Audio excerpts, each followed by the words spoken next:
Hey folks, welcome back to the Q Shed. Today we're cooking 2 prime chuck roasts on my Cascade Smokers insulated cabinet smoker. One of them we're going to leave whole, and the other we're going to cube up from the beginning and cook them as chuck burnt ends. So looking forward to the cook today, and I appreciate you joining us.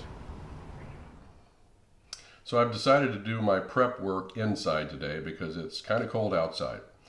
So what we've got are, again, 2 prime chuck roasts, and one of them I'm going to cube up, and the other I'm going to leave whole.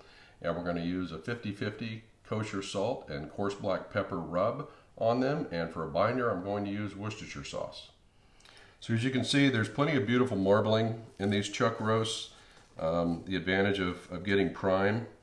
I got them from Costco, which is about the only place around here that I have seen prime chuck. But it's good stuff. So we'll take this, the first one, and in fact I'm going to just kind of pull it apart at the seam here. All right, there's natural seams, as there are with most other mussels that we cook. Okay, and there's not a lot of trimming to do.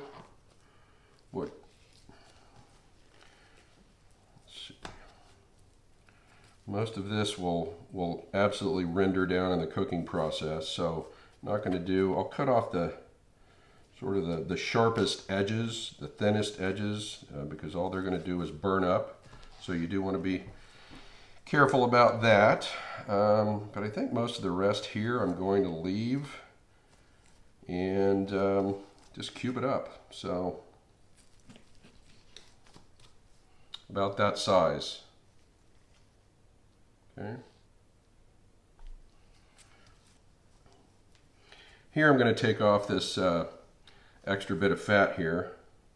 It's kind of hard fat, and it would probably render okay, but trim it up to be more like the other pieces.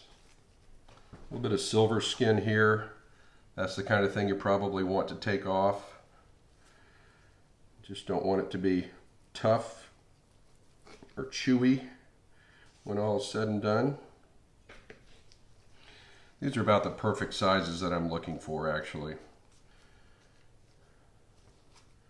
They'll cook down into a manageable size and resemble what you would get if you ordered burnt ends, at least in terms of the way they look, in somewhere like Kansas City, which is famous for them. Now, burnt ends typically, the real burnt ends, again, I've mentioned brisket, but the real burnt ends come from brisket point, and which in my opinion is the best part of the entire cow when it's cooked properly. It's got a lot of intramuscular fat and just absolutely melt in your mouth delicious. So these are a version of that. We'll see how they turn out. Okay, so we've got our burnt ends cut up here from one of the 2 prime chuck roasts. The other, as I mentioned, we're going to leave whole. There's really very little trimming to do on this one. Again, any flaps of anything you want to just take off. They're only going to burn anyway. But otherwise,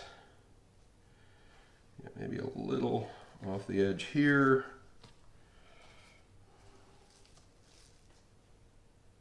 Okay, and this is about all the trimming I'm going to do on this other chuck roast. Okay, it's good the way it is. Most of this will render. What doesn't should be edible, and that's one of the things I try to do is trim ahead of time before it goes on the cooker, so that what you're left with, the end result, is something that you can eat 100% of. Okay, so our prime chuck roast is trimmed up and ready to season. So today what we're going to do is use some Worcestershire sauce for a binder. Okay, something like that. Again, this may give a little bit of a flavor profile, like I talked about in my video doing spare ribs. I use yellow mustard for pork, typically. But it's not really, a binder for me isn't as much about adding flavor, because I don't know how much it really does that, but it's more about giving some something for the rub to adhere to, your seasoning to adhere to, which I think is important. Trying to get a little on the sides. So for a rub today, we're keeping it pretty simple. We're using a 50-50 blend of kosher salt and coarse ground black pepper with some garlic granules added in. So pretty straightforward. And as I've mentioned before, when you are applying rub,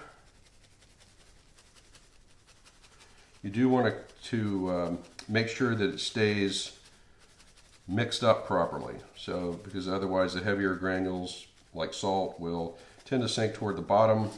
So I just like to shake it up throughout the process.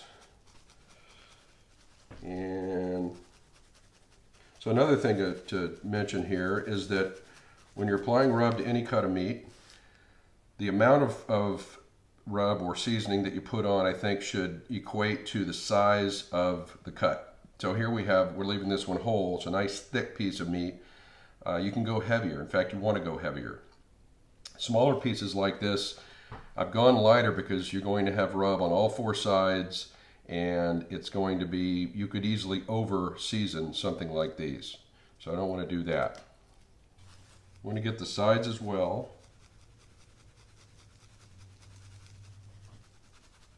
Touch up any spots where it came off while you were handling it. All right, that looks pretty good to me. Okay, so as you can see here, I've used a wire rack to make it easier to handle these burnt ends to be. Makes it easier to transport to and from the cooker and to take them on and off if I want to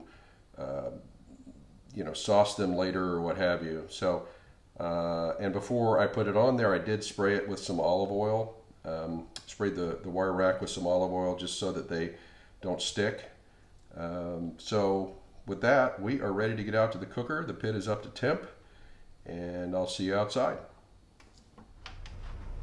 Okay, so I'm using the middle rack to cook on today. In this big cooker, that one little chuck roast kind of looks lonely in there. I'm going to wait a little bit before I put the cubed up roast on because it'll cook faster, obviously. Then I'm going to do some chicken thighs as well later on. So we'll be back. Okay folks, we're at the 2-hour mark in this cook, and just put a meat probe in the chuck roast, and I've just put the burnt ends on as well as 18 chicken thighs. So I'm going to close it back up at this point now. The chuck roast is looking good. Starting to get some great color on it. I think it needed about a 2-hour head start because of the thickness of it. And everything should be, I'm guessing, in about 4 hours ready to go. So we will close it up now, and I'll be back in a bit. Okay, so we're at about the 3.5-hour mark total. I don't think I mentioned before, but we're running pecan wood today for the cook.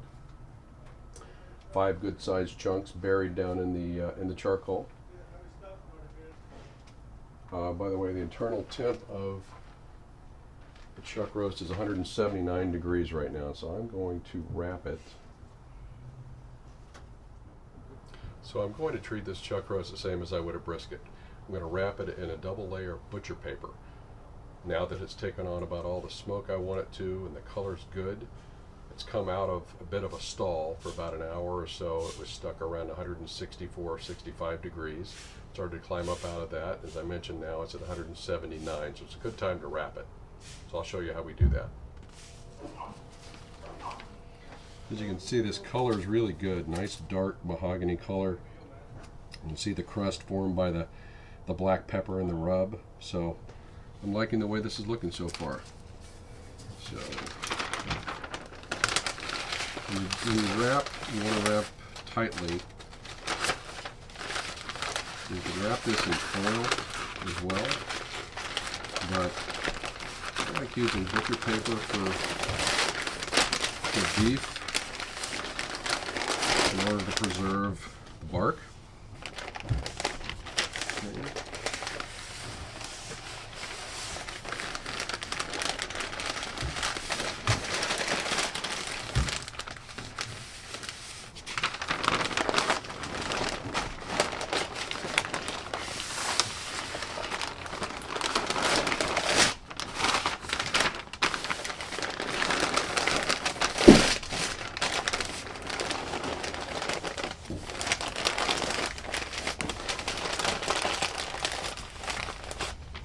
There you have it. Put the probe back in and get it back in the cooker. Okay, so our chuck roast has been on about 4.5 hours, and the burn ends have been on about 2.5 hours at this point. The chuck roast is reading about 205 degrees internal temp. Okay, so we've pulled both the whole chuck roast and the burn ends off, and the burn ends are certainly looking like burn ends. So what we're going to do with these is move them over to this foil pan. And this is 1 cup of barbecue sauce and 1/2 cup of beef broth that I'm going to pour over these chuck roast burn ends.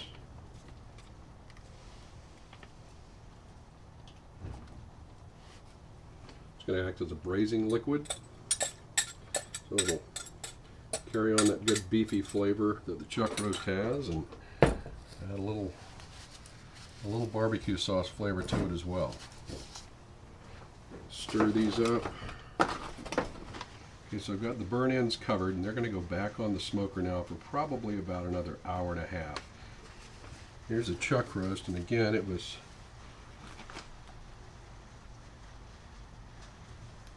the internal temperature on it is about 203, and more importantly though, is probing nice and tender. Once it gets through that paper, it's just like butter. So I'm going to leave it wrapped in the paper, and I'm going to let it rest until it's time for dinner, probably a couple of hours from now. Okay, so our chuck roast and chuck roast burn ends are finished. They're both super tender, and we're getting ready to cut into them and do a taste test.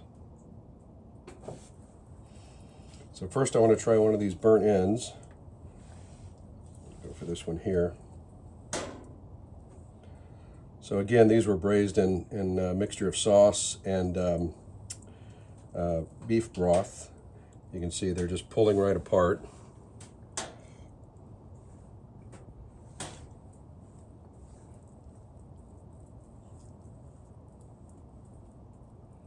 Very tender. Let's cut the roast.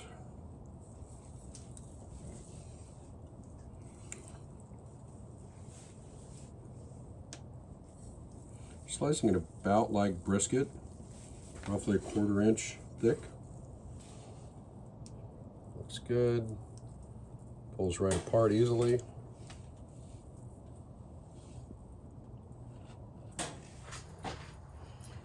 So now for the best part, we're going to do a little taste test. Start with the whole roast.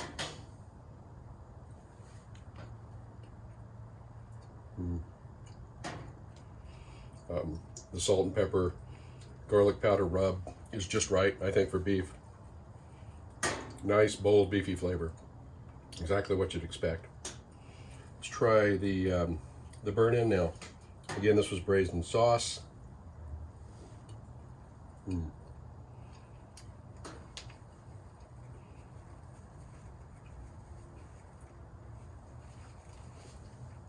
So much more tender for sure, which you would expect again.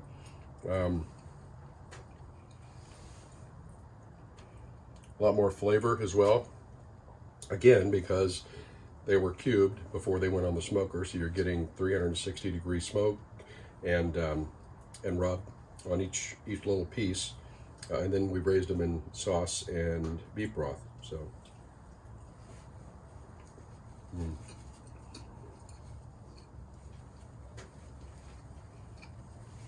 Yeah.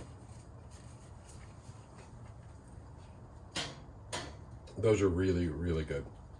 Yeah. They're not brisket point burn ends. Make no mistake, nothing is.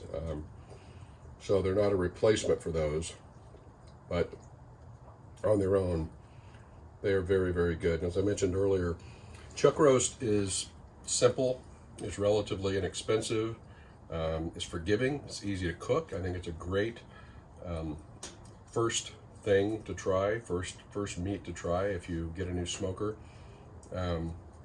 rather than jumping right into something like a brisket, for instance. But yeah, great cook. I really enjoyed this and look forward to doing it again. So thanks very much for joining us in the Q Shed tonight. Take care.